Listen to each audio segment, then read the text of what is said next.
All right, good evening and welcome to our first How Harrisburg Works event brought to you by Spotlight PA.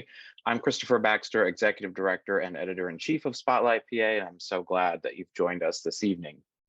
With billions of our tax dollars on the line and the power to change the course of our state and all of our lives, what happens or what doesn't happen in Harrisburg is of vital importance to all Pennsylvanians. And if we want to be heard or change that course, we need to know how Harrisburg works, or again, in some cases, how Harrisburg doesn't work. During the past 3 years, we've often heard from you, our readers, that you want more insight into our state capital, the real story of how it operates, the keys to getting heard on particular issues, and perhaps most importantly, how residents can affect and drive positive change. Central to the mission of Spotlight PA is informing, equipping, and empowering residents to get involved in our communities and government and to demand better. And it's with that in mind tonight that we're debuting the first event in what we hope to be a growing body of work about how Harrisburg works, or again, how it doesn't. For those of you who are new to our programming, Spotlight PA is an independent, nonpartisan newsroom producing investigative and public service journalism about the state capitol, urgent statewide issues, and now the most pressing issues from all across the state. Spotlight PA is unique in a few ways. We don't try to write every story or barrage you with every piece of news. Instead, we provide contextual, deeply reported journalism that gets to the heart of problems, offers solutions, and drives positive change by empowering Pennsylvanians. We also aren't afraid to stand for something. We are nonpartisan. We have no preference for a political party. We don't endorse candidates. We don't take any position on policy. We don't run any opinion content whatsoever. But we do believe in certain core values, like the importance of transparency in our government or the ethical conduct of our elected officials.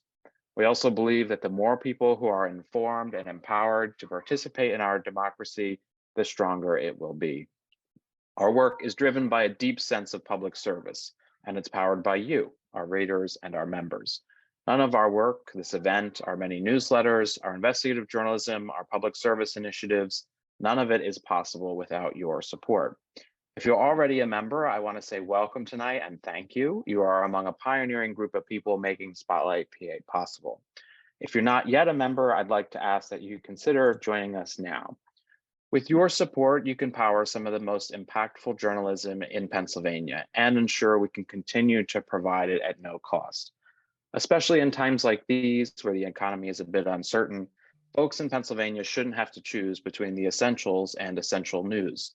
That's why we make all of our work available for free. But that depends on the generosity of readers and members who are able to give and support our work. So I'd like to pause here for a moment and ask anyone who has the means to please make a gift now at spotlightpa.org/donate. Again, that's spotlightpa.org/donate. We need just 10 gifts this evening to break even on this event and to continue this important public service programming. So again, if you are able this evening, please help support this programming and keep it free and available to all Pennsylvanians by making a gift at spotlightpa.org/donate. A few housekeeping items. We are recording today's meeting to share with those who couldn't make it. Thank you to all of you who have sent questions in advance.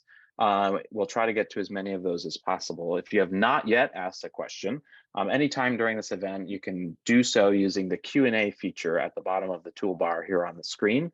We will get to as many of those questions as possible. And as we go in the chat feature, will provide some additional context and information as we go as well. And with that, I'm eager to turn things over to one of the very best people to explain the Pennsylvania Capitol, Spotlight PA's Stephen Caruso, to take it from here. Stephen? Thank you, Chris. And thank you to everyone who's joining us tonight to get into some Harrisburg wonkery on this Thursday.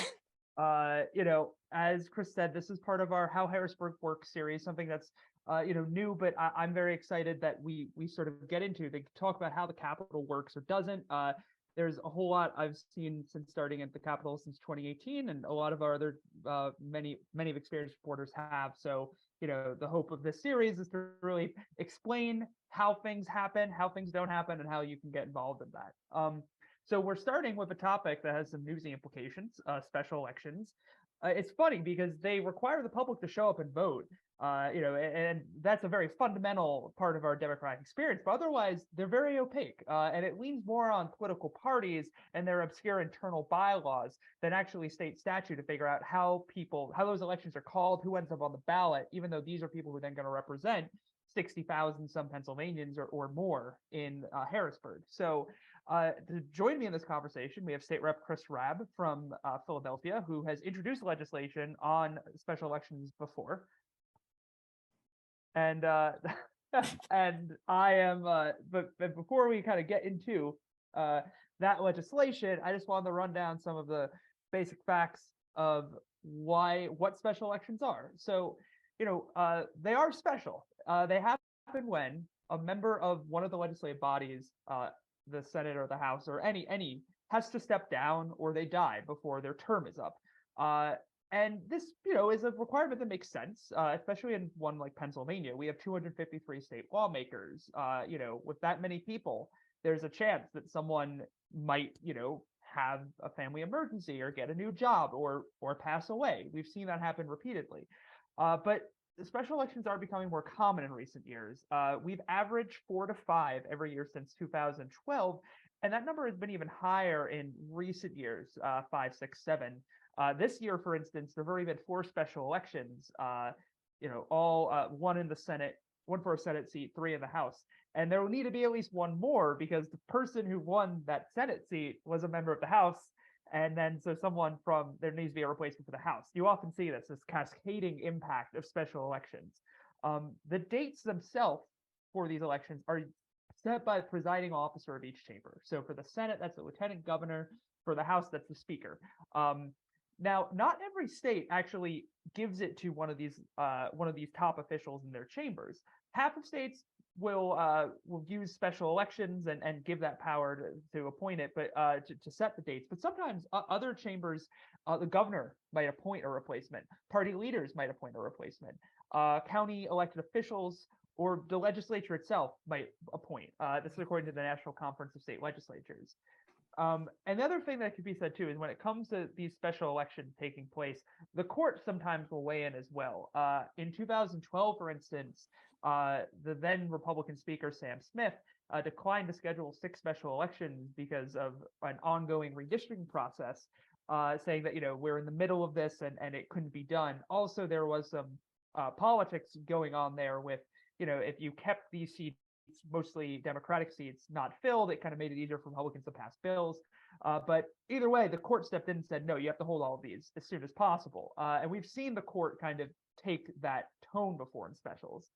And then we also get into, so how are the candidates picked who are going to then stand in these special elections, which could occur, on any given Tuesday. They're not always lining up with a primary or a general election.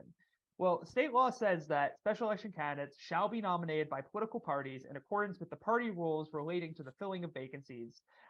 So it's entirely up to our state political parties to decide internally how these candidates for public office are going to be named. There's not a primary in Pennsylvania like you have where, it's still restricted to party officials.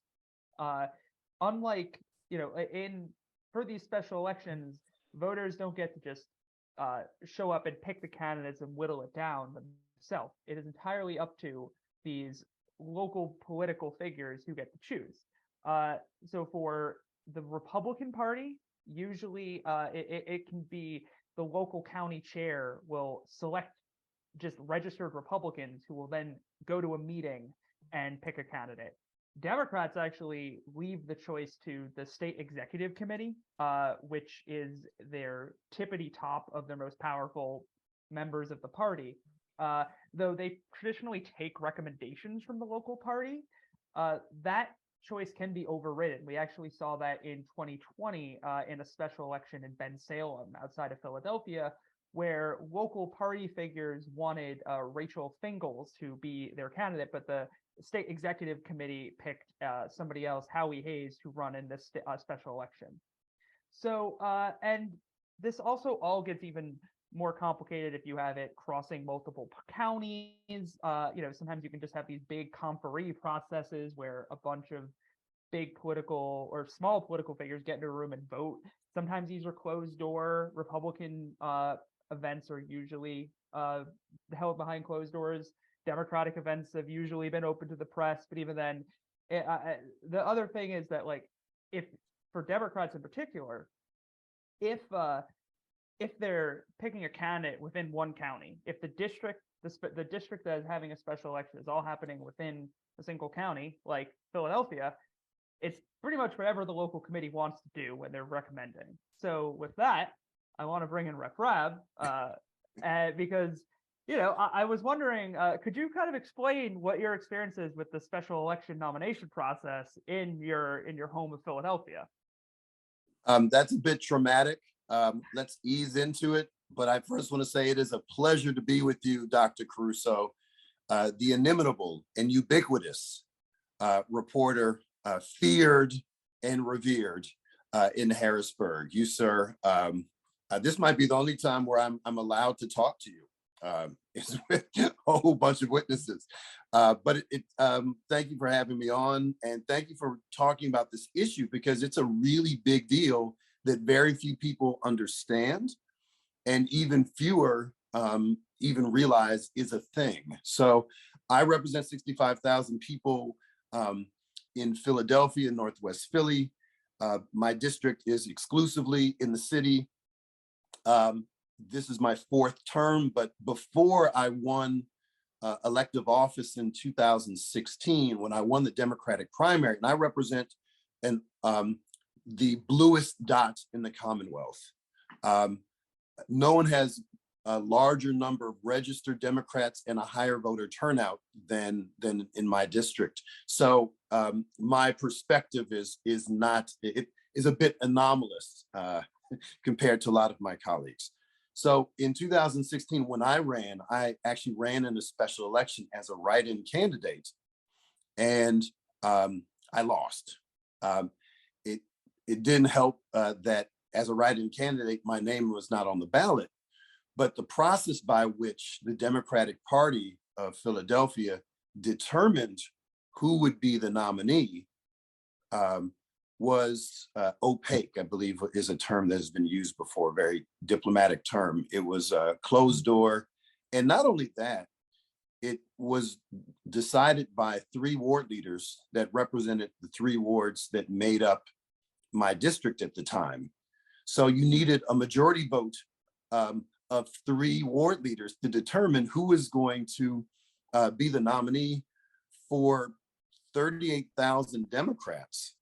And there are more raccoons in my district than Republicans. It's not a lot of Republicans. So it's a blue district. So whoever wins the primary, Democratic primary, will win in the general, and whoever wins the special almost always wins the primary. There was only 40 days between the special election and the Democratic primary. And every single state rep in my district, again, with the highest voter turnout in the entire state, they all got into office through special election since 1983. 40 days after the special election, where I got destroyed, I came from behind and won in a 3-person race by 7 points, which was highly anomalous. I think the Latasha Mays in Pittsburgh pulled a Chris Rabb recently, but it's very uncommon. So if you get in with the special election where the voter turnout, and you may know this, Stephen, better than I, what the statistics are, but it could be something like 10% voter turnout. So you have, the party has their thumb on the scale, and you have 1 out of 10 voters show up, and that person is basically unvetted and in office, indefinitely. And that's a problem. So as soon as I took office, I decided to start working on reforms to special elections, even though it would not benefit me as an incumbent, but it benefits democracy. When people found out that 2 people decided what was best for 38,000 voters, in my district, they were furious. Whether or not they liked me as a candidate, they were upset at the process. People generally, this is not a Philly thing, this is not a Democratic thing. People don't like being taken for granted. And not considered. And so this bill was really about how do we build in kind of greater accountability, transparency, and inclusion in a process that is, to your word, opaque. And that's what I've sought to do. And I've tweaked the same bill significantly over time. The more I've learned about how Harrisburg works and politics from county to county. And every county, like you said, operates differently. Allegheny County seems to have a much more transparent, inclusive process, at least on the Democratic side. But the irony about Allegheny County is there are over 100 municipalities in that county. There's only one municipality in Philadelphia County, and that's Philly. So you're kind of comparing apples to oranges. Would you say, thank you for continuing the conversation, even though I dropped out. This happens sometimes. But would you say that it's fair, though, that political insiders are aware of the advantages that a special election gives them if they want to try and name one of their own, or like if they have a heir apparent in mind, that is a tactic that might be used by certain political operators to try and move through a special election process rather than maybe a normal primary process. So if you're an elected and you choose to leave early, and that can facilitate your person, your successor being chosen by party insiders, depending on the protocols in your counties. Absolutely. And that's been done before. It's a very cynical and anti-democratic process. It certainly would work for a state lawmaker who is well aligned with their party's infrastructure. For somebody like me, it would have, virtually no value, because the local party doesn't really care what I have to say. But for most people, yeah, I think it would definitely be of benefit.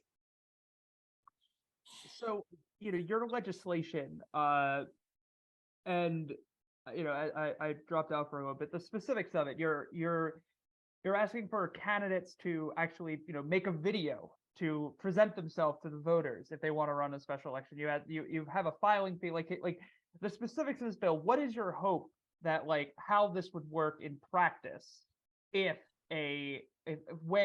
say Representative Rabb says, I'm resigning for whatever reason under the sun you have to resign? Right. So this is about until we have another system entirely, until the governor picks somebody or there's an appointment or that sort of thing, we're having special elections, then we need to make sure that those special elections are as cost effective, well promoted, and leveraged as possible, and that the processes are indeed equitable. And so right now, if I were to leave early and the party wants to, put someone up as a Democratic nominee in my district, they can say, hey, let's pick Joey. And Joey doesn't have to be a registered candidate. Like, it's just Joey. It's just Joey. Like, okay, we're gonna go with Joey. Joey doesn't have to do anything except be a registered Democrat and live in the district for 12 months. That's it. He doesn't have to do anything. He doesn't have to file like the rest of us when we're running in a primary. He doesn't have to start a political action committee, a campaign committee. He doesn't have to do any of that. He doesn't have to get signatures. It's just, that's the guy. So we want to make sure that the candidates are rigorous, and also the process is rigorous, and that the process is documented and made available to the general public. So you're not required to do a video, but I would imagine if you're not a household name, I certainly wasn't, that you can create a video that is accessible far and wide, so that people can see who you are, because there's no process. Again, Allegheny County does its own thing. I think it's a much better approach. I'm not an expert on that, but it's certainly a lot better than what happens in Philadelphia, which is, city of the first class, where there are no such meetings, where the only people who decide And they don't even have to meet in person. It could be a phone call. I think that's what happened in 2016 when I was running. They just get on a call and say, hey, we're going to go with Joey. And there you have it. And then they send that name off to the state committee. That's an awful, awful anti-democratic cronyist type of approach that just leaves a bad taste in everybody's mouth, except folks who are part of the establishment. And so ultimately, taxpayer dollars are used to promote cronyism in an anti-democratic way. So the video is one thing. Making sure that they register as official candidates is another. That they pay a modest fee.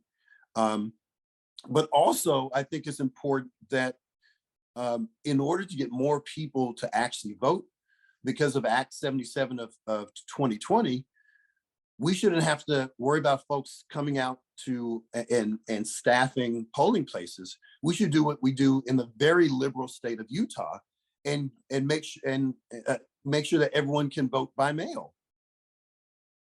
Right. So you just say, hey, look, everyone gets a ballot. And, if you want to, return it, you can. That will absolutely increase turnout and significantly reduce costs, because then you don't have to open up the polling places, pay the election board workers, do all the stuff regarding the machines and setup and logistics. As a former Democratic committee person of 18 years, there's a lot of stuff that has to happen, and it's very expensive. So we can avoid all that by just having exclusively mail-in. If you have accessibility issues, you can go to the election board office and vote in person. So there are options, but we want to make sure that everyone gets a ballot and everyone gets to be informed as much as possible through a process that is as truly transparent. I saw some people in the chat complaining about volume. Can people hear me now? Can I get a quick mic check? If I'll gonna keep talking at this point, but so Rep Rab, though, you brought up something interesting then with you brought up mail-in voting, and yes, the requirement of mail-in voting would definitely increase turnout in these specials, it sounds like. But I know in on some of your previous versions of these bills, you've had some Republican support. I think Representative Russ Diamond was one in maybe 2019, 2020. I'm just curious, like, do you still see any sort of chance for bipartisanship on reforms to the special election process in Pennsylvania? I mean, depending on how watered down my bill becomes in order to be voted on the House floor, then I would say a conditional yes. There are going to be things that most conservatives may not like. So most conservatives hate mail-in balloting because it's been weaponized as a Democratic thing. But again, ask the most conservative person in Utah what they think about mail-in balloting. No one is going to say it's a progressive, plot to undo democracy. Like it's a thing, right? So once we depoliticize mail-in voting, that would be less of an issue. The bones of the bill are things that conservatives can support, but beyond progressive and conservative, the real axis is pro-establishment, anti-establishment, because there are very, very conservative anti-establishment people who I work with, Russ Diamond being one of several, a growing subset of the House Republican caucus. There are probably fewer on the Democratic side. So this is really about establishment politics and status quo versus political ideology. There's nothing in my bill that's inherently supporting kind of a progressive agenda. This is just good government stuff. And I work closely with conservative colleagues who are about good government, even though we agree on virtually nothing else. And yeah, so Democrats, and we're going to get a little bit more into this, I think later, or at least I believe myself, Democrats have officially gotten a majority based off of 3 special election results in Allegheny County, which they swept, and these were races they were expected to win. They didn't win by bigger margins than expected, but all of this is to say, I mean, we don't even know who the committee chairs are going to be, but have you had any conversation with the leadership, or have you had conversation with previous Democratic committee chairs to know what the temperature is on a bill such as yours on special elections from your, from within your own party? I have no earthly idea at present. But anything that is going to kind of ruffle feathers in one's own party, that may directly or indirectly piss off the biggest contributors and the biggest influencers in someone's party, is something that's not going to be a priority unless there's a huge hue and cry from the people. If there's 1,000 people rallying outside the Capitol, then they're going to say, hey guys, I've done the best I can, but we got to move this because we're going to look like real assholes. But short of that, no, I don't. This is going to piss off a lot of Democrats in positions of power, not necessarily in Harrisburg, but in county and local politics. So I do not think that my bill has a great chance of making it to the House floor. I don't even know if it would get a hearing in state government committee. And I don't mean that as a slight to whomever the majority chair might be of state government.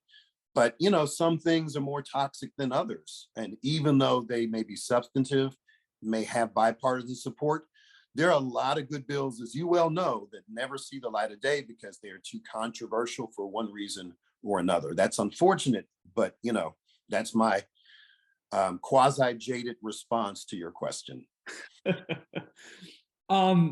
Well, and I'm also curious, is there any, one of the reasons we saw two of the special elections in Allegheny County was two of your colleagues ran for two positions at once. Now, Philadelphia, for instance, does have a resign to run clause where you cannot sit in one office and pursue another. So, that the situation we saw with Representative Summerlee and Representative Austin Davis couldn't happen. And I know resign the run is sort of there's back and forth on that. I know Committee of 70 isn't necessarily in favor of it, but I'm just curious, is that something that how do you think that plays into why we're seeing so many special elections recently in Harrisburg of the people running for two offices at once? That's a really good question about the uptick of special elections. I don't know why that's happening, but it is significant. And the cynic in me is really disturbed by how often it happens and how basically some folks game the system. But I also think that if there are unique opportunities, particularly if someone's running for another office, you got to do it. And so there is a process. The issue, particularly in Philly, they passed an ordinance that says you got to resign to run. That's only as it relates to running for local office, I believe. Yes. So if you're a current local elected and you're running for another local or county position, you have to resign. I think that's the narrowness of that ordinance. But if you were to run for mayor, for instance, you could stay a state rep and you'd be able to because I'm not a local official, I'm a state elected. So that would not apply to me.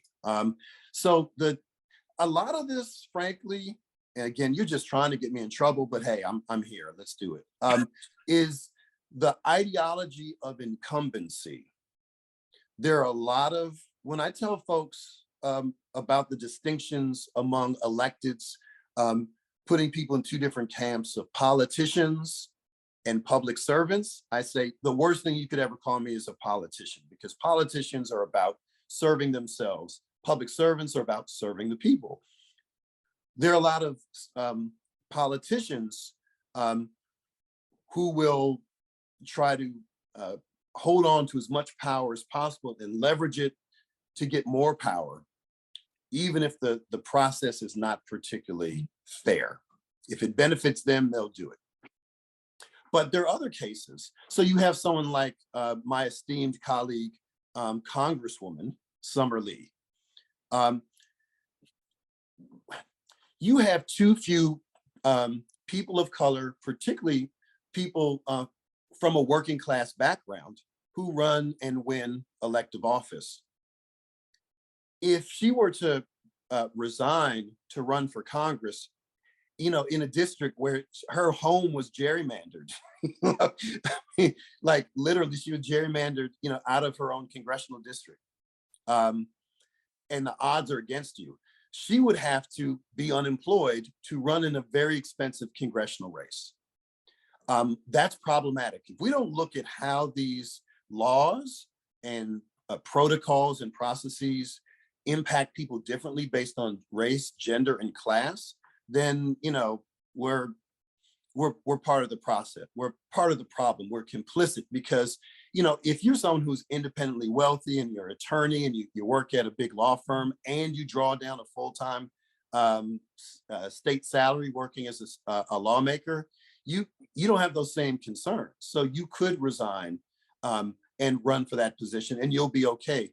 So this is another way, and we're talking about this during Black History Month. We have a racial wealth imbalance where a Black middle-class person, for every dollar that a white middle-class person has, a Black middle-class person has a nickel.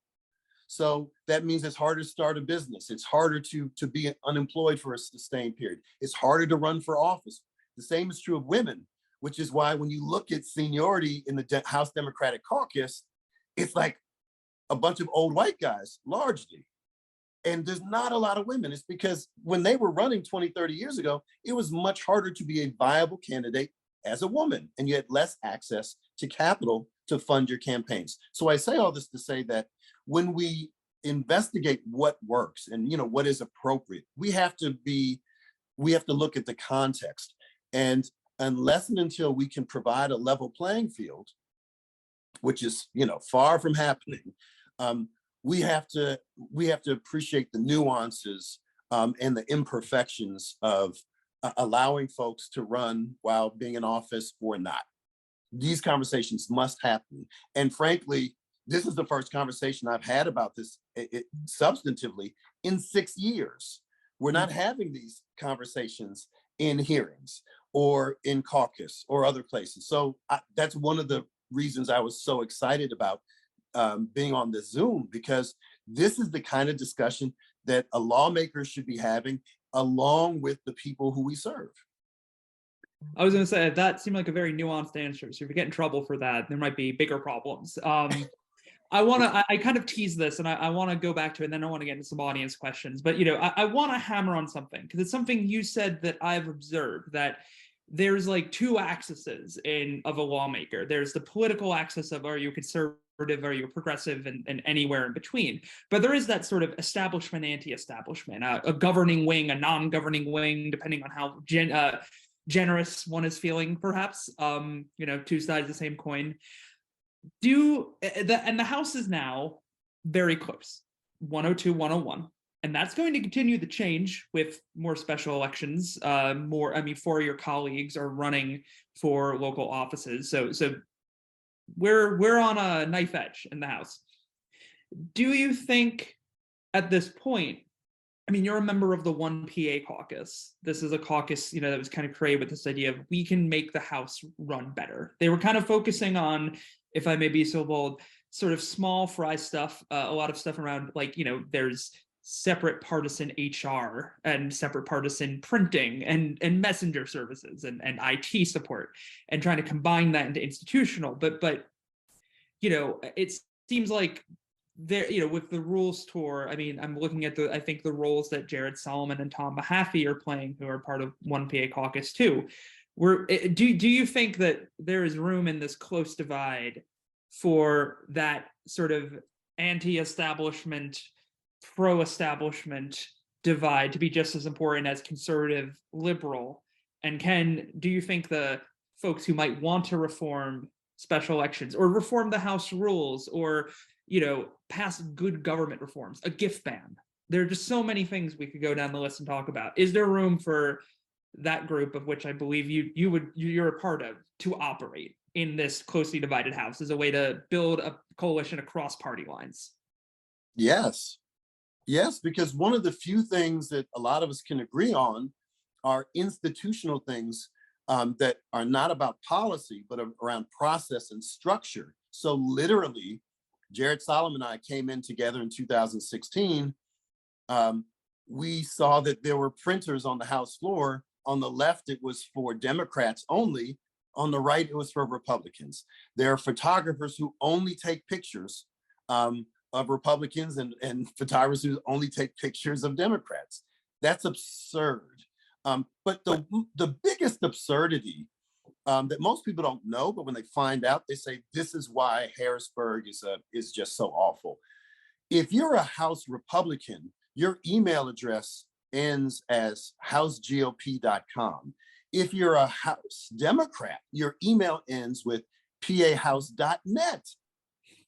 Because some person who didn't understand the internet and technology thought that if we had the same email suffix, that the bad guys on the other side could break into our inboxes and read all of our stuff.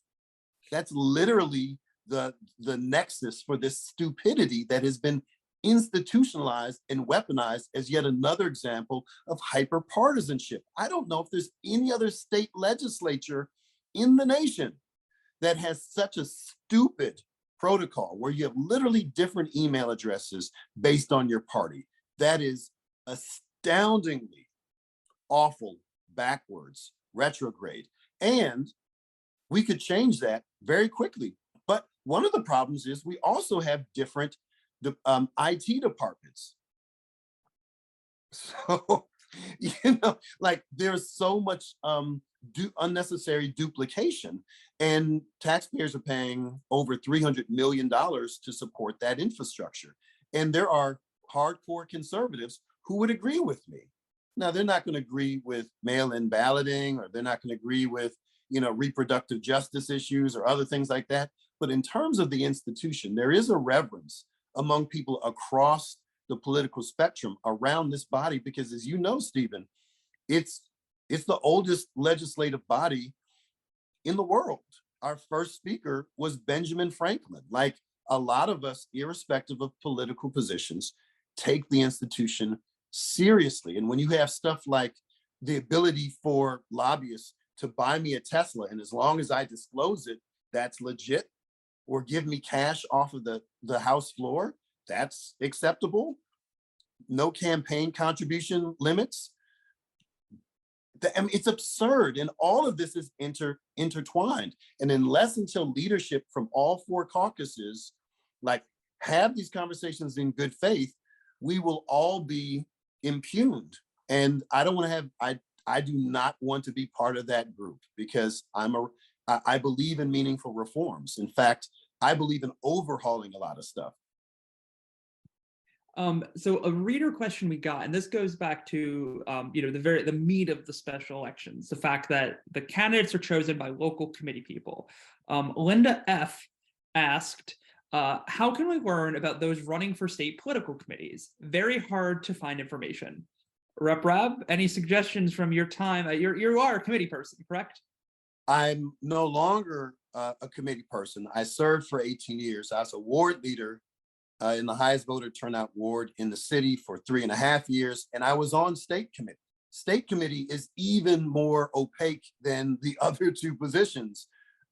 People you have to be on the ballot and win to go to state committee, but the average person, even the average super voter, doesn't know what state committee is, what they do. It's deeply problematic. If your organization had 10 times a bigger operating budget, and there were other media outlets that covered these issues, more people would be informed. But if you're part of the establishment, you don't really care that people don't know what's going on. It's not a priority, right? Because you're still going to do the work. So if we don't have an engaged, informed, and well-resourced fourth estate, and you guys were, asking for money at the beginning of this Zoom, right? Because you're not, where else are you going to get it, right? Then we're going to be clueless, and that is not acceptable. No one person on state committee can inform everybody. It's too big a task. And when I was on state committee, I didn't feel like I had the means to actually communicate effectively and reach the people, basically all registered Democrats, in Philadelphia. Like, I don't have access to that information. I'm a little old state rep. The Democratic establishment is certainly not going to be collaborating with me to share information about what's happening when they meet. So we have to overhaul that system. And I really hope that more media outlets cover these issues, because many just don't feel that it's newsworthy. And I don't understand how and why they do, which is why I'm so impressed that you all are doing this thing tonight, because literally this is the first time in 3 terms that I've been able to talk substantively with folks who are asking meaningful questions about something that impacts our democracy. And the real quick point too, there's in Philadelphia, Democratic committee people no longer get to choose who these people are. It's the ward leaders. It used to be Democratic committee people, but the bylaws were mysteriously amended some years ago, conferring all the power to the 66 ward leaders and not the thousands of committee people. So previously, it was more Democratic. So in my district, it would have been 150 Democratic committee people deciding and having a majority amongst them who should be, the nominee for a state rep. That era is long gone, and it's not likely to come back unless the successor to Bob Brady is someone who believes that is a good and important thing to do. So just to put a point on it, the question was how can an average voter, and you'd have to be a registered member of the Democratic or Republican Party to find out to vote for a committee person, but how the average voter can find out about those candidates is what, like I guess you just call them on the phone and hope they take their call and ask them questions yourself. Yeah. I mean, it's almost that difficult. It's really quite difficult. In my ward in Philadelphia, we would send letters out and say, this is the process, this is who's running, that sort of thing.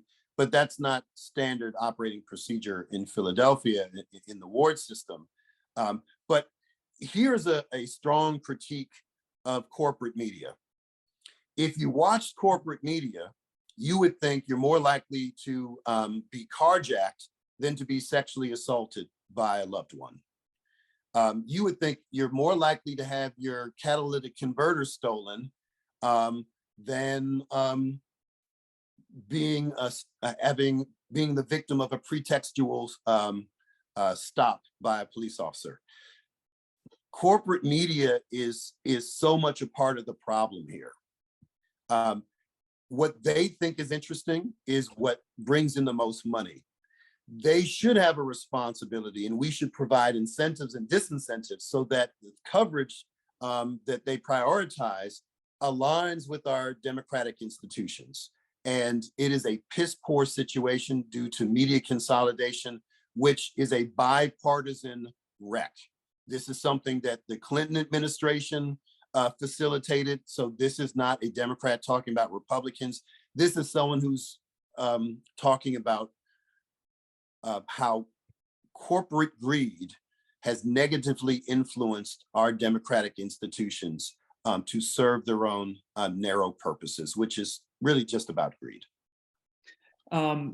So just a reminder, we're kind of starting to wind down. We still have some more reader questions we're going to get to, but if you have any questions, please submit them in the Q&A section. Charles Day asked, please update us on the status of the House and Senate vacancies. I think I went through that when my volume was low and I was talking very fast. So I'll handle that, Rep. Rob. You've been talking quite a bit, especially as I've dropped out twice.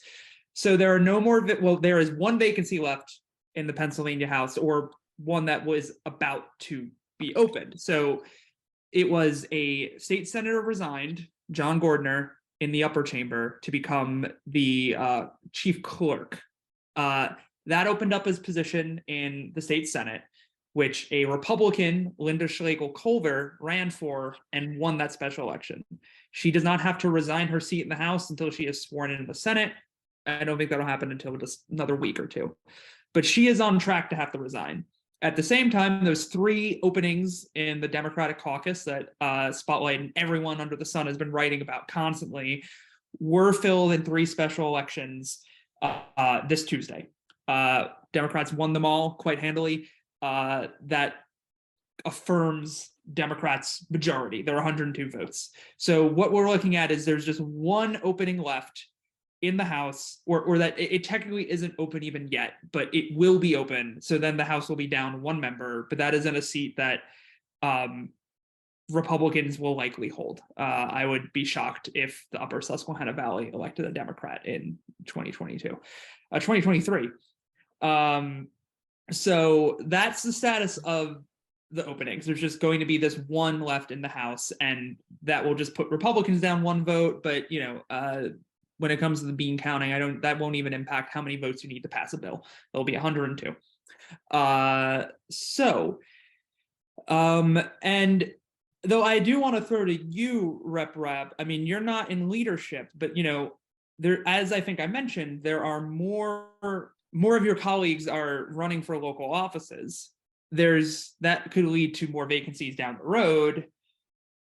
I mean, have there been any internal caucus conversations about running for other offices, or how do you think that's solved? This fact that, especially when you're at a 1 vote majority and you have at least 4 of your colleagues, and maybe still be some Republican colleagues, saying, I'm going to run for something else, how does that going to impact day-to-day legislating? Well, I mean, that's a great point. So if you're a partisan listening to us right now, you're going to say, well, we don't want a Democrat to leave early because then we're going to lose the majority. But guess what? They don't have to resign depending on what it is they run for. So if they're running for state Senate, they have to resign. But if they're running for, say, like county commissioner, they can take 2 salaries. They can literally take 2 salaries. And trust me, anyone who runs for those positions, Democratic leadership is going to say, you are not going to make us lose our majority because of your personal ambition. You better stay on as long as possible until we have a special election so that you do not imperil our delicate, precarious majority. So if there comes to fruition another member who is running for another office, you're going to be reporting on whether or not that person is going to step down if that person wins that other office. I mean, there's already double dipping. Even though we are the largest full-time state legislature, there are colleagues of mine in all 4 caucuses that make more money as lawyers than they do as well-paid legislators. We get like 6 figures now. Mm-hmm. It's the 3rd highest salary in the country. We are the largest full-time state legislature, and yet there are people who are not just moonlighting, they're making potentially a lot more money than their 6-figure salary. That's a real problem. It also talks about how you have not enough people of a working class background who can actually run, who can actually win, who can actually stay in office. And then so you have like these multiple tiers of electeds. And someone brought it up in the listening tour under Speaker Rozzi in Montgomery County a few weeks ago, where they said, when you look at amending the House rules, you should prohibit moonlighting. Now, I don't know if it should be, 0 money outside or whatever. If you're part of a family business, I think there are probably exceptions, but let's face it, if you're a law firm and you're hiring a state lawmaker and you have clients that are government entities, whether it's the state government or not, you got to wonder, is the reason you're hiring this person because of their legal expertise exclusively, or does it have anything to do with your potential influence in Harrisburg? I mean, who are we kidding here? That doesn't make the members bad, but we have to decide what is acceptable. And there are no conflicts of interest in the state legislature. In the 6 years I've been in office, I've never seen someone recuse themselves from a vote. So when you say there are no conflicts of interest, you don't mean that they don't exist. You're saying that the rules around their disclosure are lax, correct?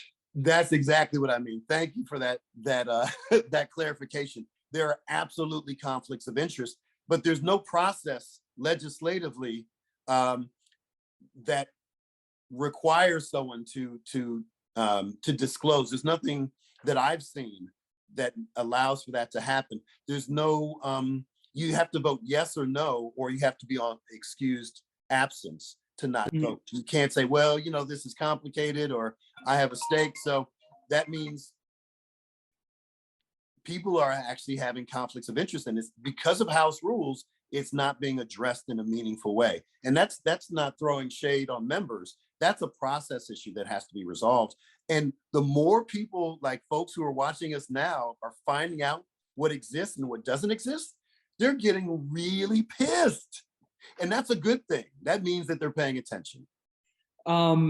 So I'm going to take a natural seg here, and I have one other question after that. But so you brought up, the more people pay attention, I think there are probably a lot of people who wonder, what do I have to do to get my state lawmaker to pay attention to me? I mean, look, there's a lot of issues lawmakers have to deal with. There's a lot of issues that everyone wants to see changed. Everyone has, certain issues they pay attention to, but just as a state lawmaker, if someone's sitting here listening to you talk about the state of play, what is your sort of suggestion on what is the best way for a citizen who has a state representative to actually just be sure that their state lawmaker is going to listen to them if they say hey, I think you should support Rep. Rapp's special election bill? Wow, this is, I'm fighting every impulse, cynical impulse in my body over 6 years of trauma. The reality is, this goes back to the dichotomy between a public servant and a politician. If you happen to be represented by a politician, you probably should be rich or look like the person who's in office, or have the exact same political ideology of that person, if you're a politician, because if your representative is a politician, because otherwise they're probably not going to give a damn about you. If they're a public servant, then I recommend calling, emailing, DMing, what have you. And I respond to people who hate me. I literally call and email, I respond to people who have done everything but, threaten my life, because I want to hold them accountable and say, what, I'm actually a human being too. But I think if you show some grace, and this applies to me as much as it applies to the people I represent, don't assume that we're all hacks and we're all corrupt. Too many people in Harrisburg are politicians. I readily admit that, but there's a ton of members, right? There's 253 members, and I dare say many of them want and believe they're doing the right thing and will listen to you. They may not do what you say, but I have 65,000 bosses and 66,000 opinions. So I'm not ever going to please everybody. But I think if you are consistent, you're respectful, and you kind of learn just the basics about how we operate, just the basics, it'll show. Because if you're holding someone accountable for something that they have no authority over, those of us in these positions saying, well, you don't even know why you're reaching out to me, because what you're asking for is something I have no control over whatsoever. I have no influence over, right? And so just doing a little basic research goes a long way, and just having a good attitude. And the same applies to members. So I'm not asking anything of a constituent I wouldn't ask of myself. But a lot of people are nervous about doing it because they say, oh, well, I have never given to their campaign, or I'm not from their party, so they'll never listen to me. My mother reminds me that you have a 0% chance of succeeding if you don't try. So you got to try in earnest. Yeah, and I'll say I think hopefully the point of this whole series is going to be try and lay out some of that where what powers actually exist, because I mean I can say that from like that's something I remember when I was a young reporter. I feel like I'd have a lot of people hammering in my head, learn the process so that you don't go up to someone and ask them a question that makes you look like you don't understand what you're talking about, because people are very sensitive to that. But so that was a very earnest question, and well, we have a sitting Democratic lawmaker here. We have 2 minutes left, and we did get a question about some palace intrigue, which is just, right now the House Speaker is Mark Rozzi. He was not Democrats' first choice. That was Joanna McClinton, the Democratic leader. If she was picked as Speaker, she'd be the first woman to hold the gavel, a second Black person to hold the gavel. Do you think now that these 3 Democratic seats are filled, that Rozzi's position changes as a rank and file member? Like, how are you thinking through that vote that you might be asked to take? I mean, look, what happens on the House floor and in the legislative process is you have to whip votes. That happens before the vote comes up. If you can't whip the vote, there's not going to be a vote, right? You're not going to bring it up if you're in power because you don't have the votes to do that. Any person, whether it's Rep. McClinton or anyone else, they're going to need 102 votes. Well, if Speaker Rozzi says, I want to stick around a little longer, that's one less vote. So that means that any other Democrat who seeks to replace Speaker Rozzi is going to need at least one Republican vote. And there was only one Republican who was willing to play ball with Democrats, and that was Representative Mahaffey. The other ones kind of disappeared, despite, probably weeks of prodding and so forth. So yeah, you need 102 votes, and I have no idea. Remember, to the extent to which anyone is mildly impressed with anything I said, I am still a rank and file member. I'm not a chair of a committee. I'm not in leadership. And, rank and file members, we have very little individual influence. So I have no idea. Would you be offended if I were to call you a backbencher in a story? That would be mildly offensive, yes.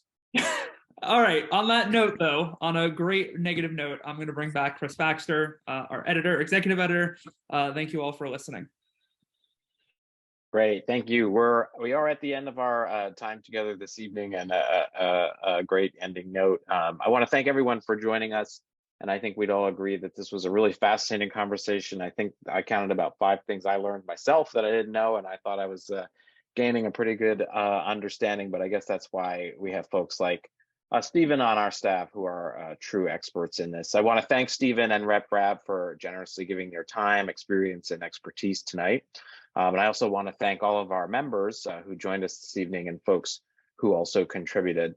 Central to the mission of Spotlight PA is ensuring that Pennsylvanians in all corners of the state, regardless of their financial resources, have access to trusted, nonpartisan, fact-based journalism to be informed, equipped, and empowered in everyday life. As I said in our opening, especially in times like these, people shouldn't be forced to choose between the essentials and essential news. So as we always say at the end of our events, this conversation was just the beginning. The future of our state will depend on our shared commitment to the truth and in our involvement. So we invite you to stay engaged with our team, and we welcome your suggestions for how we can continue to best serve the community. Everything we do at Spotlight PA, we do as a free public service. And so this is the time I'd like to ask and remind any of you who have not yet made a contribution and learned something tonight, or perhaps were outraged by something tonight, or inspired to learn more, please go to spotlightpa.org/donate now. Again, that's spotlightpa.org/donate. Contributions of any amount help us keep this programming free for all, and your support, as always, goes directly back into our journalism.